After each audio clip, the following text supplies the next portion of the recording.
হাদিস গ্রন্থগুলোতেও আছে, সানাদ কিছুটা দুর্বল, যে আল কাইয়িস মান দানা নাফসাহ ওয়া আমিলা লিমা বা'দাল মাউত, মেধাবী, বুদ্ধিমান, চালাক সেই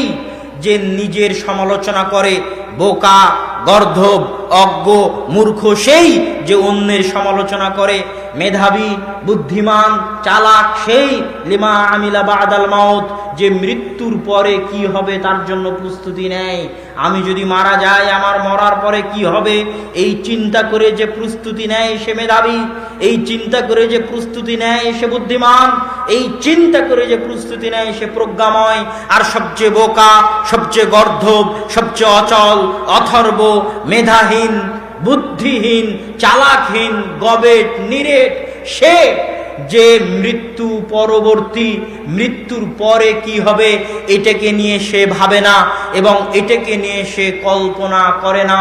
এটাকে নিয়ে সে চিন্তা ভাবনা করে না, এটাকে নিয়ে সে প্রস্তুতি গ্রহণ করে না। সে হচ্ছে সবচেয়ে বোকা, সে হচ্ছে সবচেয়ে মূর্খ। এটা